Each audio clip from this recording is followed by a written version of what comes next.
The Happy Prince by Oscar Wilde.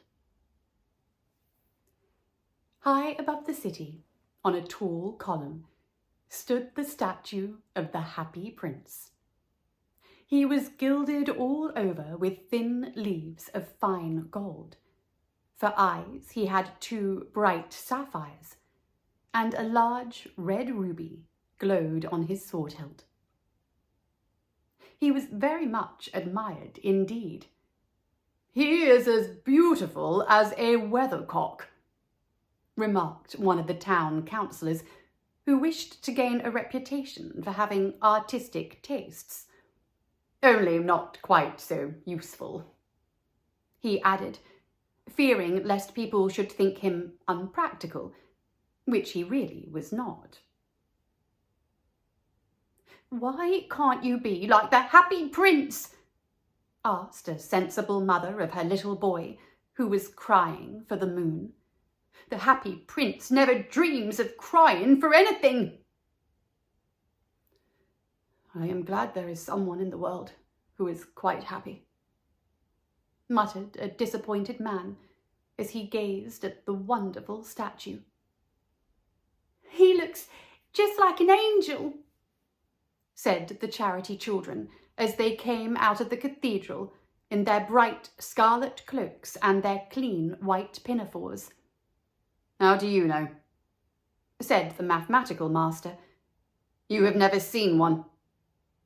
"Ah, but we have, in our dreams," answered the children, and the mathematical master frowned and looked very severe, for he did not approve of children dreaming. One night there flew over the city a little swallow. His friends had gone away to Egypt 6 weeks before, but he had stayed behind, for he was in love with the most beautiful reed. He had met her in the early spring as he was flying down the river after a big yellow moth, and had been so attracted by her slender waist that he had stopped to talk to her. "Shall I love you?" said the swallow, who liked to come to the point at once, and the reed made him a low bow. So he flew round and round her, touching the water with his wings and making silver ripples. This was his courtship, and it lasted all through the summer. "It is a ridiculous attachment," twittered the other swallows. "She has no money and far too many relations." And indeed, the river was quite full of reeds. Then, when the autumn came, they all flew away. After they had gone, he felt lonely and began to tire of his lady-love. "She has no conversation," he said, "and I am afraid that she is a coquette, for she is always flirting with the wind." And certainly, whenever the wind blew, the reed made the most graceful curtsies. "I admit that she is domestic," he continued, "but I love travelling, and my wife, consequently, should love travelling also. Will you come away with me?" he said finally to her.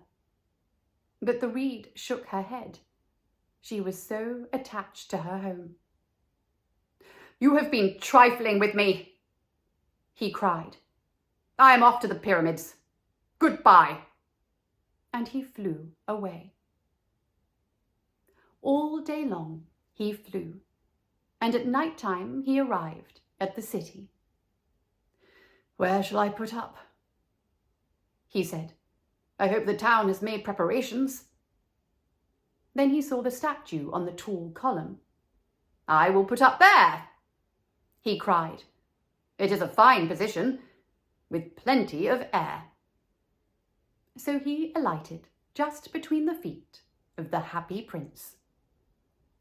"I have a golden bedroom," he said softly to himself as he looked round, and he prepared to go to sleep. But just as he was putting his head under his wing, a large drop of water fell on him. "What a curious thing!" he cried. "There is not a single cloud in the sky. The stars are quite clear and bright, and yet it is raining.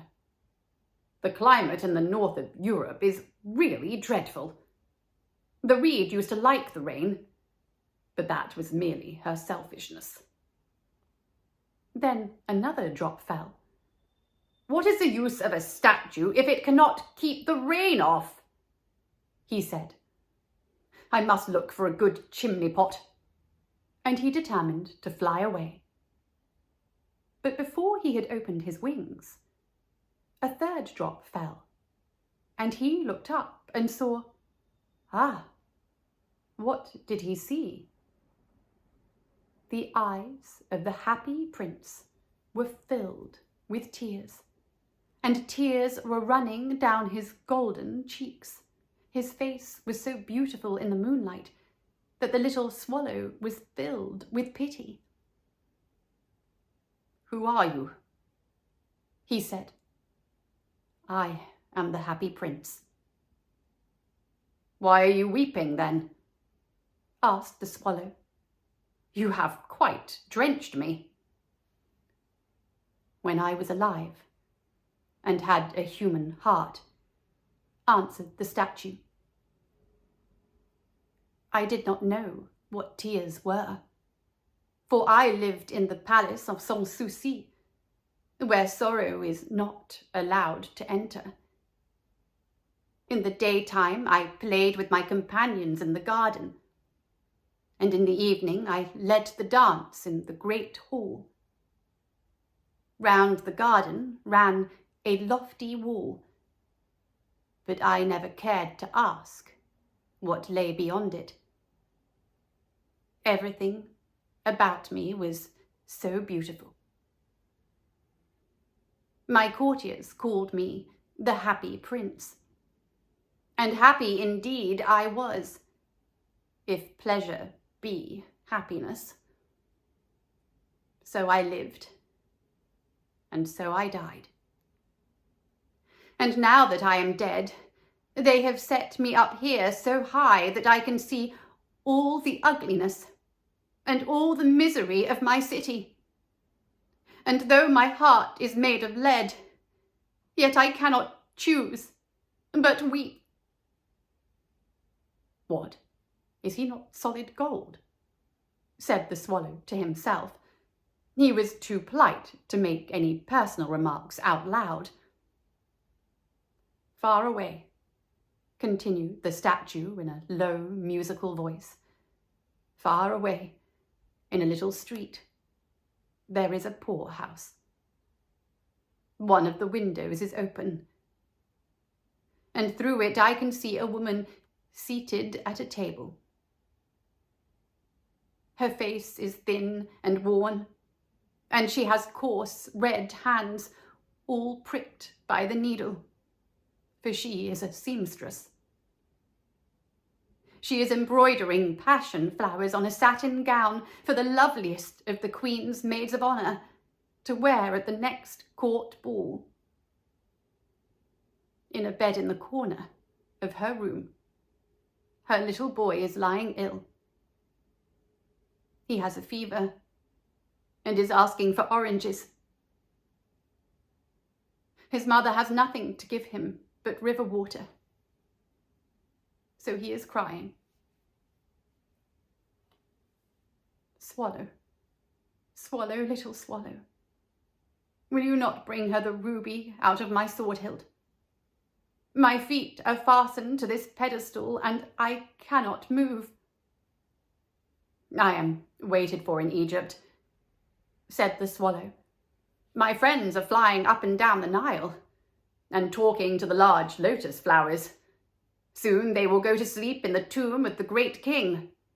The king is there himself in his painted coffin. He is wrapped in yellow linen and embalmed with spices. Round his neck is a chain of pale green jade, and his hands are like withered leaves. Swallow, swallow, little swallow, said the prince, will you not stay with me for one night and be my messenger? The boy is so thirsty, and the mother so sad. I don't think I like boys, answered the swallow. Last summer, when I was staying on the river, there were two rude boys, the miller's sons, who were always throwing stones at me. They never hit me, of course. We swallows fly far too well for that. And besides, I come of a family famous for its agility. But still, it was a mark of disrespect. But the happy prince looked so sad that the little swallow was sorry. It is very cold here, he said, but I will stay with you for one night and be your messenger. Thank you, little swallow, said the prince.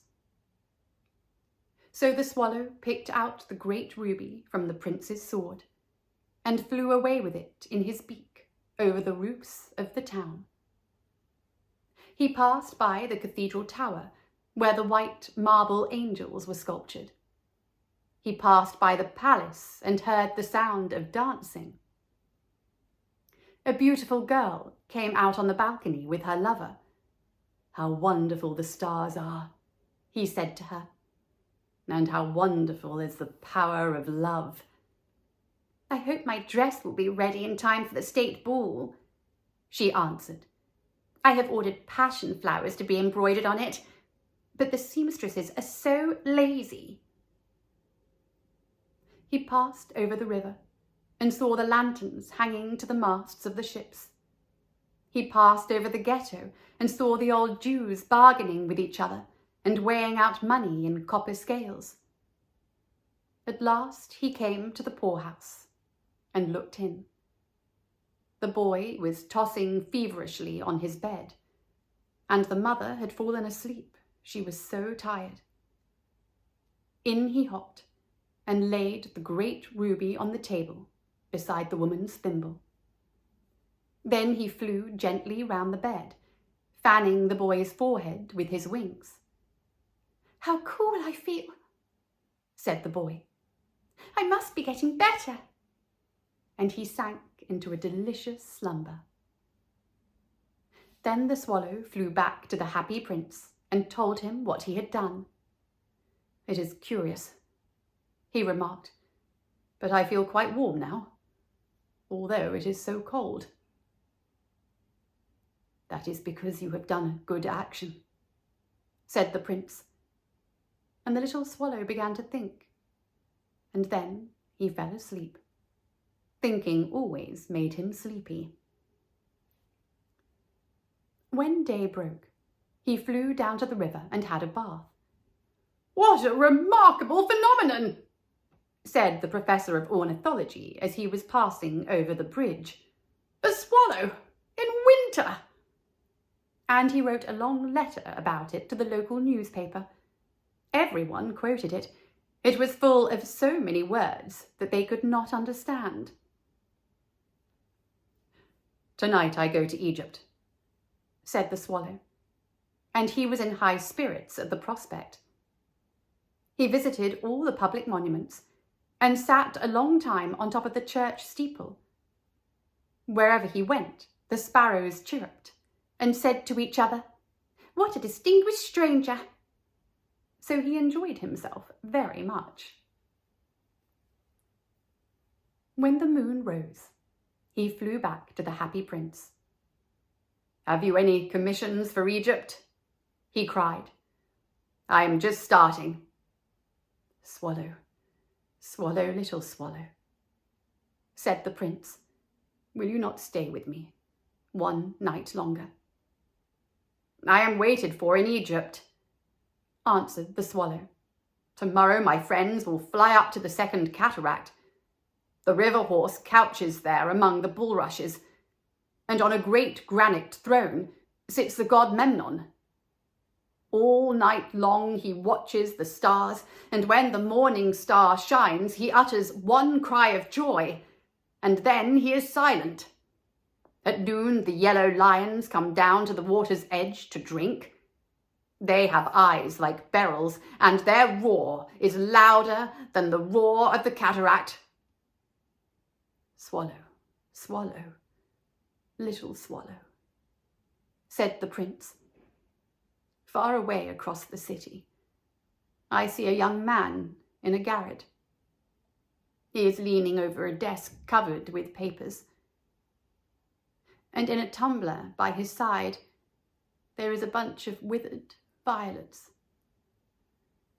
His hair is brown and crisp, and his lips are red as a pomegranate, and he has large and dreamy eyes. He is trying to finish a play for the director of the theatre, but he is too cold to write any more. There is no fire in the grate, and hunger has made him faint. I will wait with you one night longer, said the swallow, who really had a good heart. Shall I take him another ruby? Alas, I have no ruby now, said the prince. My eyes are all that I have left. They are made of rare sapphires, which were brought out of India 1,000 years ago. Pluck one of them and take it to him. He will sell it to the jeweller and buy food and firewood and finish his play. Dear prince, said the swallow, I cannot do that. And he began to weep. Swallow, swallow, little swallow, said the prince, do as I command you. So the swallow plucked out the prince's eye and flew away to the student's garret. It was easy enough to get in, as there was a hole in the roof. Through this he darted and came into the room. The young man had his head buried in his hands, so he did not hear the flutter of the bird's wings. And when he looked up, he found the beautiful sapphire lying on the withered violets. I am beginning to be appreciated, he cried. This is from some great admirer. Now I can finish my play. And he looked quite happy. The next day, the swallow flew down to the harbour. He sat on the mast of a large vessel and watched the sailors hauling big chests out of the hold with ropes. Heave ahoy! They shouted as each chest came up. I am going to Egypt, cried the swallow. But nobody minded. And when the moon rose, he flew back to the happy prince. I am come to bid you goodbye, he cried. Swallow, swallow, little swallow, said the prince. Will you not stay with me one night longer? It is winter, answered the swallow, and the chill snow will be here soon. In Egypt the sun is warm on the green palm trees, and the crocodiles lie in the mud and look lazily about them. My companions are building a nest in the temple of Baalbek, and the pink and white doves are watching them and cooing to each other. Dear prince, I must leave you, but I will never forget you. And next spring I will bring you back 2 beautiful jewels in place of those you have given away. The ruby shall be redder than a red rose, and the sapphire shall be as blue as the great sea. In the square below, said the happy prince, there stands a little match girl. She has let her matches fall in the gutter, and they are all spoiled. Her father will beat her if she does not bring home some money. And she is crying. She has no shoes or stockings. and her little head is bare. Pluck out my other eye and give it to her, and her father will not beat her. I will stay with you one night longer, said the swallow, but I cannot pluck out your eye. You would be quite blind then. Swallow, swallow, little swallow, said the prince, do as I command you. So he plucked out the prince's other eye and darted down with it. He swooped past the match girl and slipped the jewel into the palm of her hand. What a lovely bit of glass, cried the little girl, and she ran home, laughing.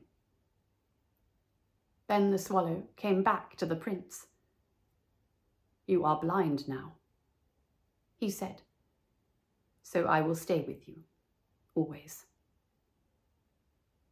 No, little swallow, said the poor prince, you must go away to Egypt.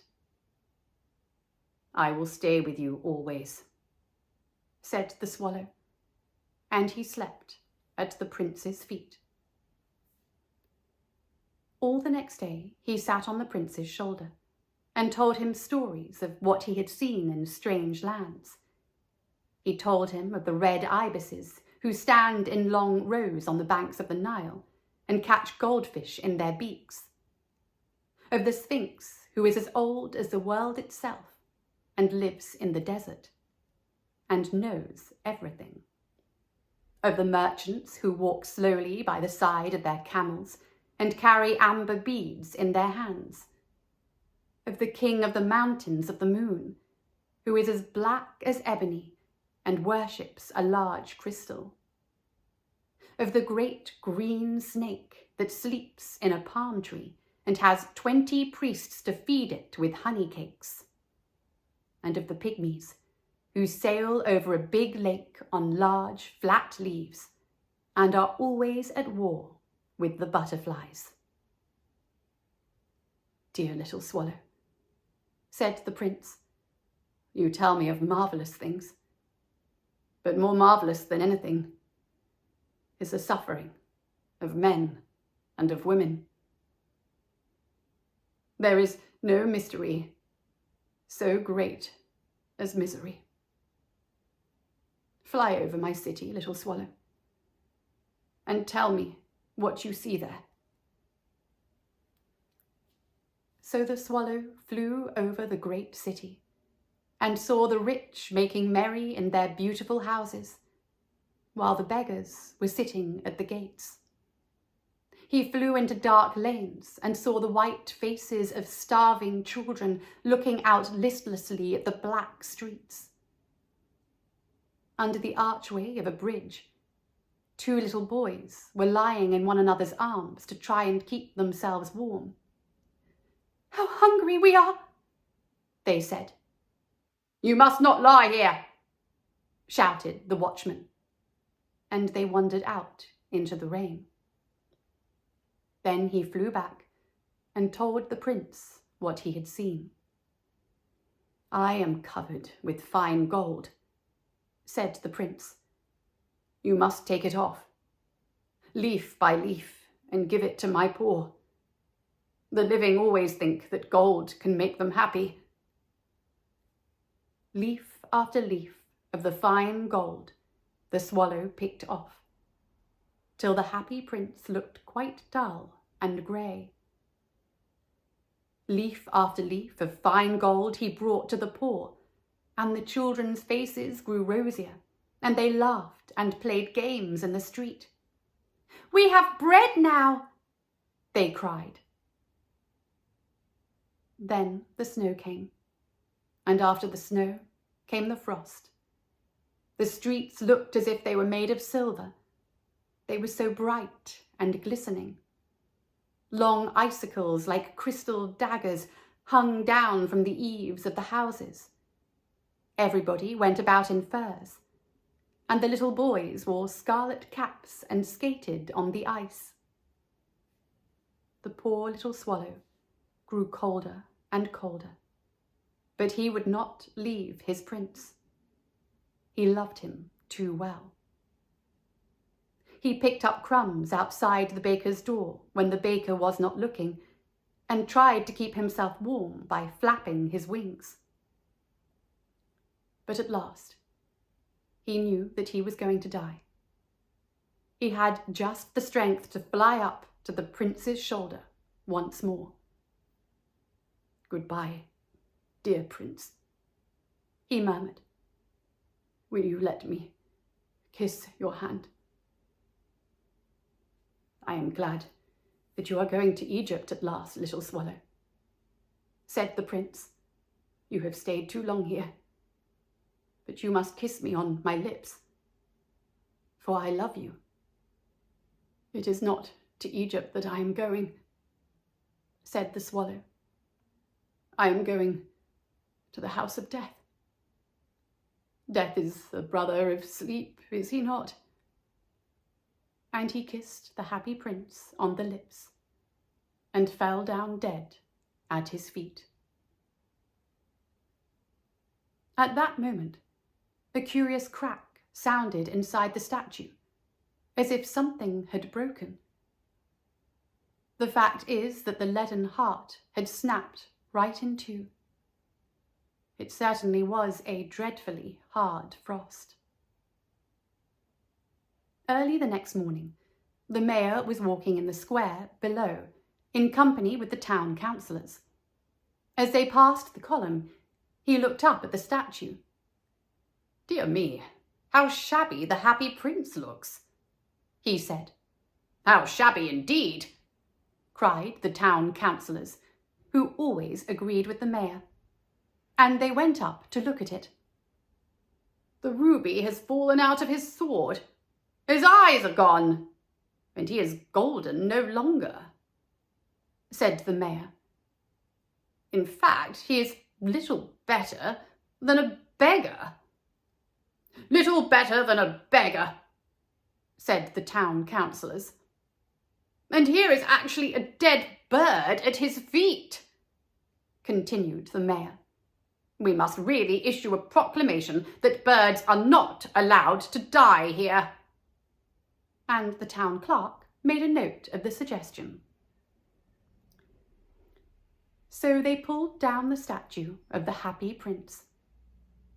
"As he is no longer beautiful, he is no longer useful," said the art professor at the university. Then they melted the statue in a furnace, and the mayor held a meeting of the corporation to decide what was to be done with the metal. "We must have another statue, of course," he said. "And it shall be a statue of myself." "Of myself?" said each of the town councillors, and they quarrelled. When I last heard of them, they were quarrelling still.